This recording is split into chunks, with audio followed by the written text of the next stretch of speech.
आज पुतिन की ताकत की नींव हिल रही है और पैसे खोने का डर मौत के डर से भी बड़ा हो गया है। देखिए, अब रूसी धनकुबेर सार्वजनिक रूप से गिरती हुई अर्थव्यवस्था के खिलाफ बोल रहे हैं और वे यह जानते हुए भी ऐसा कर रहे हैं। पुतिन के आक्रमण की शुरुआत से अब तक लगभग 40 प्रमुख हस्तियां संदिग्ध परिस्थितियों में मारी जा चुकी हैं।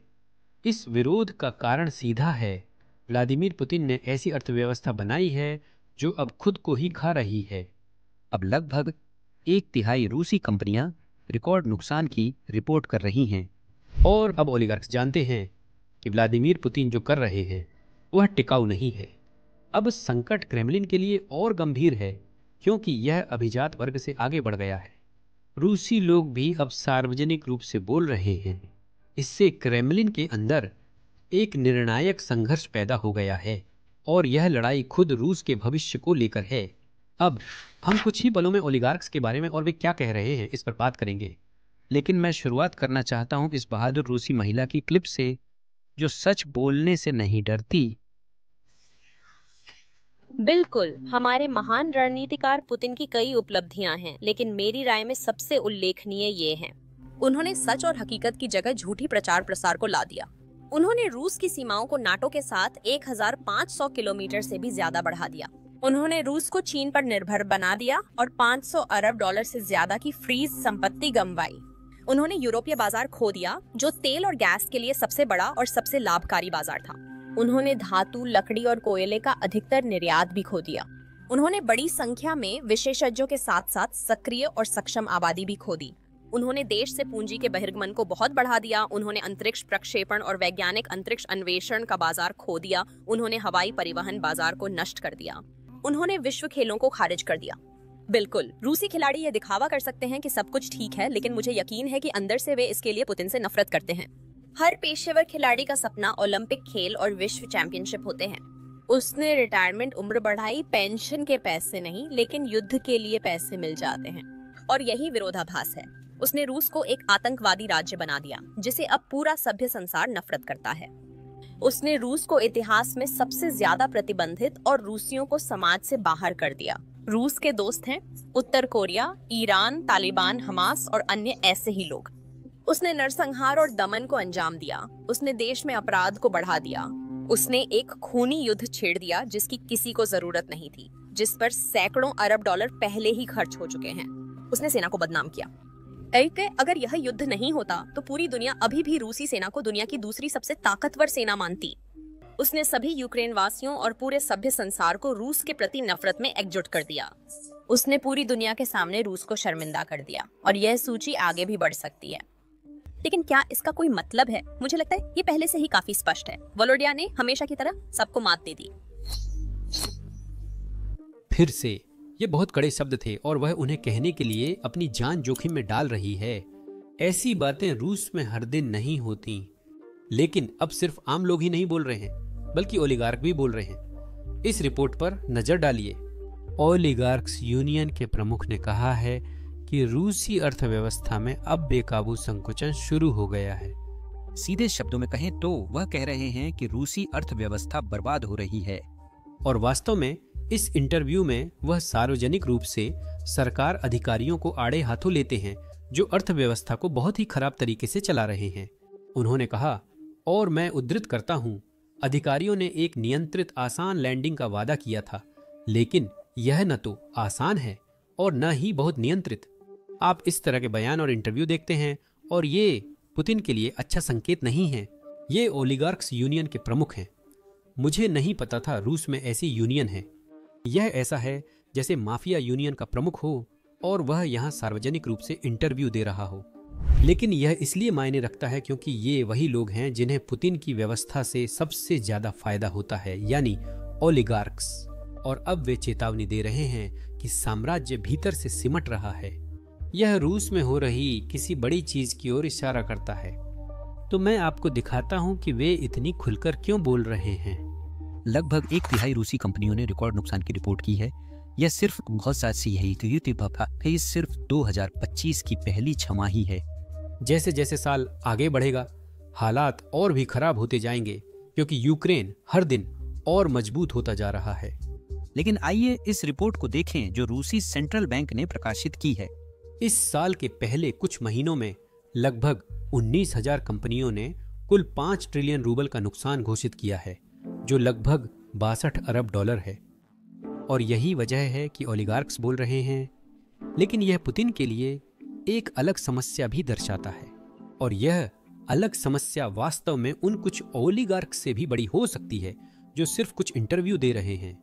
क्योंकि देखिए, ओलिगार्क्स के मामले में पुतिन उनका ख्याल बस उन्हें खिड़की से बाहर फेंकवा कर भी रख सकते हैं, लेकिन वह दूसरी समस्या को इतनी आसानी से हल नहीं कर सकते।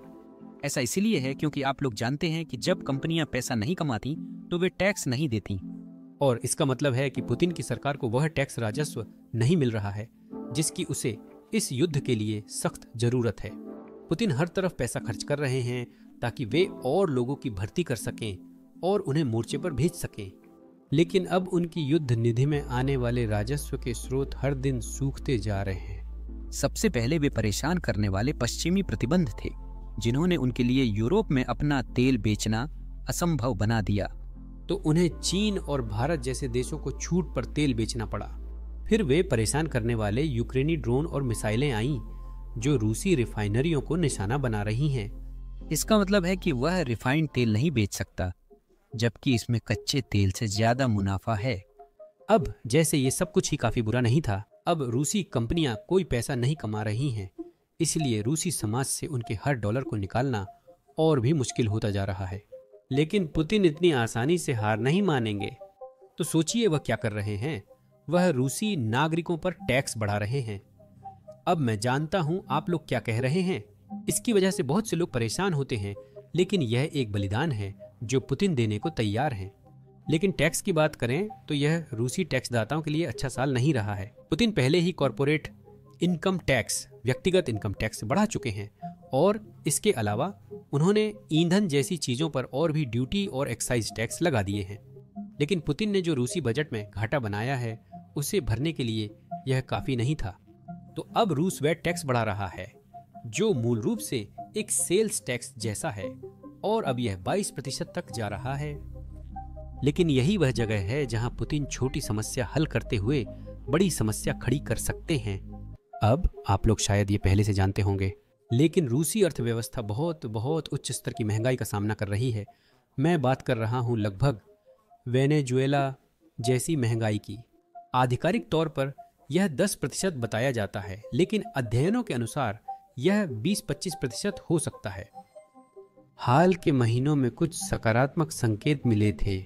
मेरा ख्याल है यह आधिकारिक तौर पर 10% से घटकर करीब 9% हो गया था। लगता है यह रुझान जल्द रुक जाएगा। यह मैं नहीं बल्कि रूसी सेंट्रल बैंक कह रहा है, और अगर सोचें तो यह कुछ हद तक सही भी लगता है। जब कोई भी सरकार बिक्री कर बढ़ाती है तो क्या होता है? दुकानदार बस अपने सामान की कीमतें बढ़ा देते हैं। वे खुद अतिरिक्त टैक्स नहीं देंगे, वे बस उपभोक्ताओं से ही वह टैक्स वसूल लेंगे। इसका मतलब है कि रूस में हर चीज की कीमत, और मेरा मतलब है हर चीज की कीमत बढ़ रही है, और इसका मतलब है कि महंगाई फिर से लौट रही है। फिर भी मेरे पास रूसी करदाताओं के लिए और भी बुरी खबर है, क्योंकि शायद इतना भी काफी नहीं होगा, क्योंकि रूसी स्टेट ड्यूमा पहले से ही छोटे व्यवसायों पर टैक्स बढ़ाने पर चर्चा कर रही है। देखिए, अब तक छोटे व्यवसायों को कोई बिक्री कर नहीं देना पड़ता जब तक कि वे सालाना 60 मिलियन रूबल से ज्यादा नहीं कमा रहे हों। अब ड्यूमा उस सीमा को घटाकर 10 मिलियन रूबल सालाना करने पर चर्चा कर रही है, क्योंकि उन्हें पैसे चाहिए और वे सिर्फ गरीब रूसी से ही पैसे वसूल सकते हैं। अब जाहिर है यह सब रूस में बहुत बड़ी बात है। सिर्फ एक साल में 7 बार टैक्स बढ़ाना, ये किसी भी समाज में पागलपन है, जब तक कि वो उत्तर कोरिया न हो। पिछले हफ्ते सोची में वालदाई डिस्कशन क्लब में पुतिन से ये सवाल पूछा गया और उन्होंने जवाब दिया। उनके अनुसार ये पैसा रूसी समाज में दोबारा निवेश होगा ताकि इंफ्रास्ट्रक्चर आधुनिक, मजबूत और सही बना रहे। मुझे लगता है हम दोनों जानते हैं कि ये कहाँ जा रहा है। यह सारा पैसा शायद उन सभी रिफाइनरियों की मरम्मत में जाएगा जिन्हें यूक्रेन ने नष्ट कर दिया है, और अगर उनके पास कुछ पैसा बचता है तो शायद रूसी सरकार उन सभी मरे हुए सैनिकों के परिवारों को भुगतान करेगी जो यूक्रेन में पुतिन के युद्ध में मारे गए। लेकिन आप देख सकते हैं कि कुछ परिवार अभी भी नाराज थे। क्योंकि ऐसा लगता है कि उन्हें दोनों तरफ से दबाया जा रहा है। एक तरफ हर चीज की कीमत बढ़ रही है और वे पेट्रोल पंपों पर पेट्रोल भी नहीं ढूंढ पा रहे हैं। वहीं पुतिन कह रहे हैं, क्या तुम मुझे थोड़ा और पैसा दे सकते हो? तो वे अब अर्थव्यवस्था के बारे में भी बोल रहे हैं और वे विरोध की मांग कर रहे हैं, शांतिपूर्ण विरोध की, लेकिन फिर भी विरोध की। इस क्लिप को देखिए। आज दोपहर दोस्तों, ओरस्क शहर, आज हमारे शहर में ड्रोन हमला हुआ। हमारी फैक्ट्रियों को तुरंत निशाना बनाया गया। एक घटना याद आती है जब कुछ रूसी शहरों पर हमलों के बारे में एक पत्र ऑनलाइन घूम रहा था। मुझे लगता है उसमें 20 शहरों का जिक्र था और अब लोग एक बार फिर उसी स्थिति का सामना कर रहे हैं। कई लोग तो बस हैरान हैं क्योंकि उन्होंने हमेशा की तरह इस पर विश्वास नहीं किया था। कहते थे कि यह उनके पास नहीं पहुंचेगा। जैसा आप देख सकते हैं, सब हो गया है। अभी तक कोई आधिकारिक जानकारी नहीं है और सवाल सरकार से है, हमारी सुरक्षा कहाँ है? वेबसाइट पर खुद को सुरक्षित रखने के तरीकों के बारे में बताया गया है। संभवतः इसका मतलब सिर्फ तहखाने ही है। किंडरगार्टन में बच्चों को गलियारों में ले जाया गया। मुझे नहीं पता कि ऐसी स्थिति में काम पर लोग कहाँ भागें। पेट्रोल पंपों पर पेट्रोल के दाम तुरंत बढ़ते हैं क्योंकि तेल रिफाइनरियां फिर प्रभावित हो रही हैं। साथियों, अब हमें मन मजबूत कर एकजुट होना चाहिए। कोई हमें बचाने नहीं आएगा। आइए हम शांति से विरोध करें और सत्ता व्यवस्था पर अविश्वास जताएं। बस इतना ही। अलविदा। धन्यवाद। आपके घर में शांति रहे। धन्यवाद, बहुत बहुत धन्यवाद।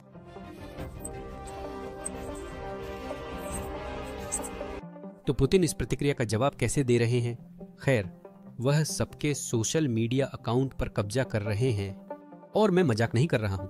मुझे पता है ये एक मजाक जैसा लगता है, लेकिन मैं इतना अच्छा जोकर नहीं हूं। बस मेरे दोस्तों से पूछ लो, ये एक सच्ची कहानी है। ब्लॉगरों को अपने सोशल मीडिया चैनलों के प्रशासनिक अधिकार रूसी नेशनल गार्ड को सौंपने की आवश्यकता नहीं है। यही है ये रोस्कोमनादोर। मैं उच्चारण में गड़बड़ कर रहा हूँ, लेकिन ये रूसी नेशनल गार्ड है। अब जाहिर है मैं थोड़ा बढ़ा चढ़ाकर बोल रहा था। पुतिन पागल नहीं है। वो सिर्फ 10,000 या उससे ज्यादा फॉलोअर्स वाले अकाउंट्स पर कब्जा कर रहे हैं। अगर आप लोग इंटरनेट के बारे में कुछ भी जानते हैं तो ये कोई बहुत बड़ी बात नहीं है। कई लोग रूस में भी 10,000 फॉलोअर्स रखते हैं और पुतिन ये सुनिश्चित करना चाहते हैं कि उन सभी अकाउंट्स पर उनका नियंत्रण हो। उन्हें इसकी जरूरत क्यों है? बस इसलिए कि ये सुनिश्चित किया जा सके कि ये अकाउंट्स कुछ ऐसा ना कहें जिससे डी लीडर्स की भावनाएं आहत हों। वो सच में सोवियत यूनियन को फिर से बना रहे हैं, क्योंकि सोवियत यूनियन के समय रूसियों के बीच एक बहुत मशहूर मजाक था। सोवियत यूनियन में आप टीवी नहीं देखते, टीवी आपको देखता है। मुझे लगता है अब वही बात रूस की सोशल मीडिया पर भी लागू है। इसके अलावा सोवियत यूनियन से तुलना यही नहीं रुकती, यहाँ तक कि गुलाग्स भी फिर से लौट रहे हैं। इस रिपोर्ट को देखिए। रूस की सनक अब चरम पर पहुंच गई है। 2025 में हर दिन लगभग 2 देशद्रोह या जासूसी के फैसले सुनाए जा रहे हैं। पुतिन की अदालतें 100% दोषी करार देने वाले फैसले सुना रही हैं। अगर सरकार आप पर किसी भी चीज का आरोप लगाती है तो आप दोषी हैं। रूस ऐसे ही चलता है। यह है हताशा की असली तस्वीर, जब आपके अपने लोग ही सबसे बड़ा खतरा बन जाते हैं और आपकी महाशक्ति हर दिन एक कम्युनिस्ट तानाशाही जैसी दिखने लगती है। कोई हैरानी नहीं कि उत्तर कोरियाई पुतिन के लिए लड़ रहे हैं, क्योंकि उसने रूस को उनके लिए घर जैसा बना दिया। और बात सिर्फ उन फैसलों की नहीं है जो ये अदालतें सुना रही हैं, बल्कि उन सजाओं की कठोरता की भी है जो ऐसे अपराधों के लिए दी जा रही हैं जो असल में अपराध भी नहीं है। इस रिपोर्ट में बताया गया है कि एक रूसी अदालत ने जहरीली शराब बनाने वाले को 50 लोगों की मौत पर सजा दी। इस व्यक्ति को 9 साल और उसके साथी को 8 साल की सजा हुई। तुलना के लिए स्लावा यूक्रेनी टी शर्ट पहनने पर एक व्यक्ति को 12 साल की सजा मिली। यूट्यूब या रूसी सोशल मीडिया पर युद्ध विरोधी वीडियो पोस्ट करने पर 12 साल की सजा मिली। एक और व्यक्ति जिसे यूक्रेन में फोन कॉल करने के लिए देशद्रोह का आरोप लगाया गया, उसे 24 साल की सजा मिली और किसी और को राजनीतिक आरोपों में 17 साल की सजा मिली। तो इसका मतलब रूस में आपको टी शर्ट पहनने के लिए उससे ज्यादा सजा मिलती है जितनी 50 रूसी लोगों को मारने के लिए मिलती है। अगर अदालतें रूसी जीवन की कदर नहीं करती तो यूक्रेनियन क्यों करें? आज इतना ही। अगर आपने सब्सक्राइब नहीं किया है तो अभी करें। हम साल के अंत तक 2 मिलियन सब्सक्राइबर पाने की कोशिश में हैं। आपका समर्थन हमारे लिए बहुत मददगार है।